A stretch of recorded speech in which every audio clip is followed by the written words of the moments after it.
What is up, everybody? Welcome to another episode of the Geek Pantheon, and today we are going to be talking about a very timely topic. Obviously, the most recent release from Wizards of the Coast is Icewind Dale Rime of the Frostmaiden. We did a review on this channel just a week ago, so go check that out. I'll put a link down in the description, or up in the corner there. Yeah. Anyway, we did a review of this, and we talked about just a very high level what this adventure is, what you can expect from it, and we got into some more details for Dungeon Masters. But today, I wanted to talk about a very specific thing in this adventure that has been getting a lot of conversations going on Twitter and Facebook, all over the internet. And that is the starting quest on page 22 of this book, Cold-Hearted Killer. So, some background for those of you that aren't aware of the conversation that's been going on. It was started a while back, and a lot of the people that initially started that conversation have since retracted and kind of acknowledged that perhaps the angle they were coming at it from wasn't quite right. So I'm not here to call anybody out or anything. I just want to talk about it for those of you that are still concerned or have questions about this starting quest / encounter. So the quest is titled a starting quest. It is one of two quests that you are recommended to give the PCs as soon as the adventure starts at level 1. Where the controversy comes in, though, is that Sefek, the enemy at the end of the Cold-Hearted Killer quest that the party is intended to bring to justice via violence, probably, is CR3. Now, Sefek's monster block looks like a CR3 monster block. He has multi-attack, he has health regeneration, he has some innate spellcasting where he can cast Misty Step 3 times a day. He is not an enemy to be trifled with, especially against a party of just 4 PCs at such a low level. So, rather than sitting here and extrapolating on what I think, I decided to do. I ran the encounter a lot of times. I ran the encounter with the PCs at first level, second level, and third level, because the pushback against this initial conversation is the fact that these both starting quests are set up to take the PCs to multiple areas within 10 towns. And each of those areas have their own quests.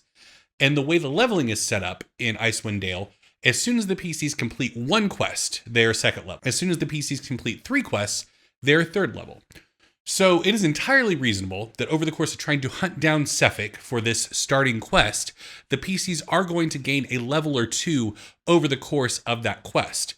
So I wanted to test what it was like if the PCs had gotten to third level, if they had only completed 1 quest and were at second level, and then what if they were at first level. So I did 2 different sets of test encounters. The first one was I played chess against myself.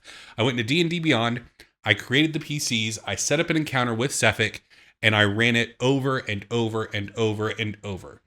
Different variables, whether or not they had healing potions potentially, and tried to gain a sense of what this encounter really boiled down to. As a DM, what things do you need to take into account when you're running the encounter in order to make it feel fun and fair, largely? The second thing that I did was I got some players involved. 4 of our patrons, Eric, Laura, Danny, and Irene, huge thank you to you 4, hopped onto Roll20 with me last night, grabbed the characters that I'd built, and we ran the encounter twice at third level, once at second level, and then twice at first level. Because I wanted to see how the players would operate differently because I know everything. So I'm going to play a little bit differently than players that are just brought into the encounter cold. And the results were shockingly different. So I wanted to share with you all in not a super long video, the results of those test encounters, and then for Dungeon Masters, how to approach this encounter and how to use Sefek in a way that is deadly but not unfair, I guess. So first thing out of the gate, should the PCs go after Sefek if they are still first level? Based on my test data when I was just running the encounter by myself, absolutely not. There was some instances where Sefek would one-shot kill, not one-shot knock unconscious, one-shot kill a PC, the wizard that I created. Just so you all know, the party that I created was as vanilla as I could try to get it. We had a fighter, a ranger, a wizard, and a cleric. Tried to go as basic as possible. What I found was that if Sefek goes after the squishier party members at first level that have a low AC, he's going to kill them. When I was running it with the players, the second time we ran the first level encounter, I took out 2 PCs in the first turn because Sefek came up and he has multi-attack. So he hit one, he hit the wizard, knocked them unconscious, then hit the ranger and knocked them unconscious. Half the party wiped out in 1 turn. Obviously, that was a TPK, the way that ended. So my initial inclination is to say, absolutely not. Do not let your PCs run this if they're at first level. But then the actual players that came in, the first time we ran it as a first level encounter, they won. Nobody got knocked unconscious over the course of the entire encounter. They owned Sefek easily. Now, Sefek rolled low on his initiative, so the party was able to get into positions where they felt comfortable taking on this character. Just for total transparency, the first level encounters were at the end of the night. So they had run this encounter 3 times before the first time they ran it as a first level party. So the wizard knew, get as far away as possible, stay outside of the 30-foot Misty Step range and cast from a distance. Ranger did the same thing. Fighter had shield up, weapon out to maximize AC, and they played very intelligently, very strategically, and the dice went their way, and they were able to win pretty easily.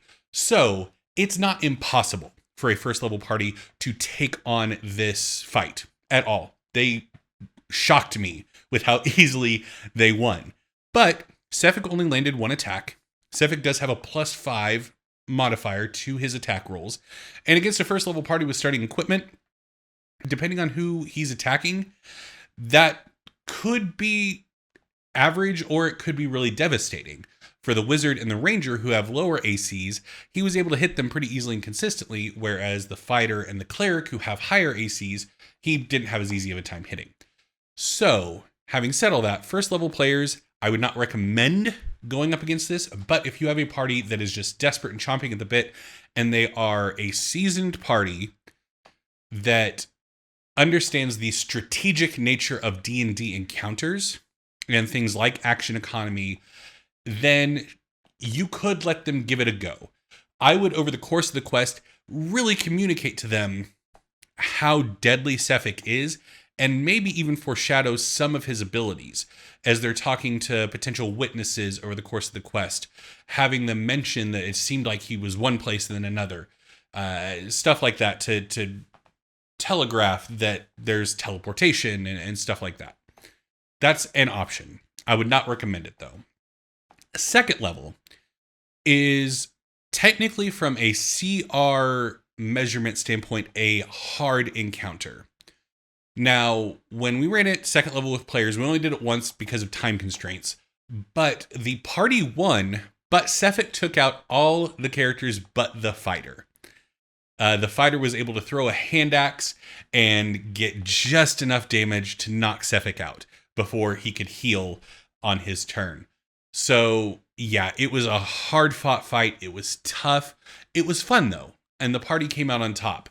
So, having said that, if you have a party that is very much there for the tactics and the difficult combat and things like that, then as a DM, I would structure it to where if they are second level, allow them to catch up with Sefek. It's going to be a hard fight, and if the dice go the wrong way, you might wipe out the party because it is a very difficult encounter, even at second level. And lastly, at third level, it's a medium difficulty encounter.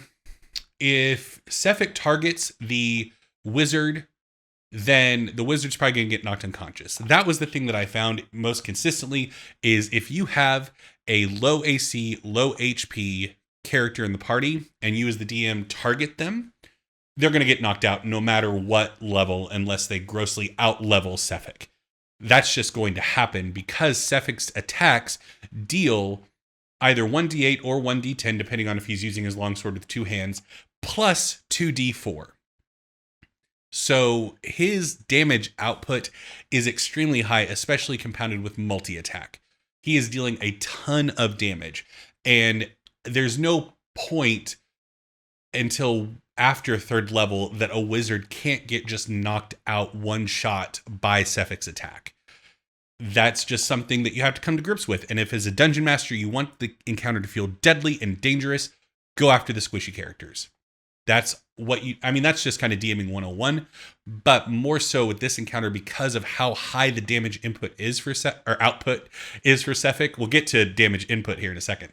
How high the damage output is for Sefek, you have a chance to really send a message first round of going up to the wizard, smacking them, and knocking them unconscious. So if the party doesn't have any form of healing in the form of a cleric or a ranger that has cure wounds, which the ranger can get access to at second level, then you definitely want to have healing potions. You definitely want to have some form of healing for this encounter, or else they're going to lose with the amount of damage that Sefek deals out. You have to have some way of offsetting that over the course of what could turn into a very long encounter. Some of the times that I ran this encounter, it got up to 9 rounds long because of Sefek's healing regeneration. Especially once it got down to Sefek versus the fighter and the cleric, who have a little bit higher ACs, it very much became a war of attrition. And so the encounter can go on a long time, and if your wizard got knocked out in round 1, you're going to have a player that potentially is kind of bored at the table. So that is another danger, is this encounter can go a long time with Sefek's regeneration. So let's talk about Sefek as a bad guy and what it means to run him and kind of the metadata of Sefek. So Sefek is very much a high HP, high damage output character. His AC is only 12. He is very easy to hit. Most of the PCs that I was running had at least a +5 attack bonus, which means they only have to roll a 7 or better to hit Sefek. So the odds are greatly in the PC's favor of landing an attack. It's just that he starts with 75 hit points, and he regenerates 5 hit points at the start of each of his turns if he is in 0 degree Fahrenheit or colder temperatures. So if the fight is taking place outside in Icewind Dale, he is going to have that. And in some buildings, he is going to have that as well, because centralized heating isn't a thing in D&D, or at least in this setting. So that is the name of the game with Sefek, is high damage output and can take a lot of damage, but is very easy to hit. So you need to, for the PC building a character, the name of the game is high damage output. How much damage can you inflict? If you're a caster, looking at something like Chromatic Orb. If your cleric doesn't need to be healing anybody, looking at something like Inflict Wounds that's dealing 3 damage dice or more depending on what spell slot you're using, because you're just trying to get him down to 0 as quickly as possible. If you get caught in a long encounter with Sefek, unless you can keep everybody on their feet, it's probably not going to go your way, or you're just barely going to make it out alive. The other big thing with Sefek is Misty Step. So he has Misty Step 3 times per day, no components needed, can just innately cast it. This is the most dangerous part of this encounter, because the fighter, or whoever your tank is, can't lock Sefek down away from the wizard or the ranger with Misty Step still enabled. So what that means is you are setting up a situation where Sefek can constantly chase around your more vulnerable party members until you force him to use those Misty Step abilities to burn through them. And what that looks like is there are going to be some rounds where the wizard or the ranger or whoever he has engaged with has to burn their turn with disengage and move. It's one of the least interesting ways to use your turn. But if you just stand your ground as a wizard and try to go toe-to-toe with Sefek, you're going to go down very quickly. We had one of the instances with the players where Eric, who was controlling the wizard that I created, decided to stay in melee range and do Burning Hands instead of disengaging and moving, because he wanted to continue to deal damage. And it was hilarious because he had just been healed and brought back to life. And when he initially said, "I'm going to move away," our cleric, she said, well, I breathed a sigh of relief. And then he stops and goes, I think I'm going to cast Burning Hands instead. And she's like, I retract my sigh of relief. So yeah, and the next turn, Sefek took the wizard out, and the cleric burned through all of their healing spells very quickly, and the party was eventually wiped out. So whoever the squishy member of the party is has to be willing to burn their turn for the sake of strategy by disengaging and moving away while the fighter is engaged with Sefek. So Sefek will need to disengage and move, therefore not putting out any damage that turn, which is a victory in and of itself. Or he will use Misty Step to get away from the fighter and attack the wizard again. Other spells, like if you have a ranger with spellcasting, Ensnaring Strike can be really great because that will force Sefek to use Misty Step as well. Grappling Sefek, just anything to force him to burn through those 3 uses of Misty Step. Because once those 3 uses are gone, the encounter becomes a lot more manageable because you can lock him down with things like the threat of attack of opportunity, by engaging and having other PCs move away. Misty Step, I think, is kind of the keystone of Sefek's monster design. If you take that out, he becomes a much more manageable character to lock down and attack, because if the party is approaching this encounter right, it's them versus one NPC. They're not having to contend with a bunch of other people also attacking. It's all focused on Sefek. So, how do I think this encounter should be run? We've touched on a lot of things, and I think as a DM, once again, like many things, it largely depends on your table. But I do think that this has the potential to be a really great deadly encounter that sets a tone for Icewind Dale moving forward as a very threatening, very unforgiving place that the PCs need to be smart in order to survive. And I think that using Sefek to attack... Sefek is smart. Sefek has been on the run as a serial killer for a while. I think he's killed 4 people by the time the PCs get on his trail. And you need to play him as smart. You need to show that he is capable at taking on the PC. So don't have him just go stand toe-to-toe with the fighter, swing, hit, swing, hit, swing, hit, until eventually everybody spam attacks him and he goes off to the afterlife. Have him go after the weakest creatures. Have him go after the most vulnerable and get that action economy on your side. That's the name of the game for Sefek, is if you can get that action economy to shift, then the roller coaster starts to go downhill for the PCs and they have to scramble to figure out what they're going to do. So, yeah, that's the way to play Sefek, is play him intelligently. And Sefek can move 90 feet in a turn. That's the other thing. He won't be able to attack. But if you have a wizard that's staying at the back end of their range of 90 feet for something like Chromatic Orb, Sefek can still close the gap. Misty Step, dash action, move action, he's cleared the gap. And now that wizard is engaged and has to make that choice of, what do I do? So Sefek can be a very potent enemy. And if you have a party that is first level going after him, they're probably going to die. Just straight up. The wizard is probably going to get outright killed with one swing of the sword, because the wizard that we were rolling with had 7 hit points, and 1d8 and 2d4 plus 3 damage can clear 14 pretty easily. And if he's using it two-handed, then 1d10 plus 2d4. So yeah, that's not a difficult bar to clear, and you're going to have a PC that's just outright dead, which is kind of a bummer for the starting quest at first level.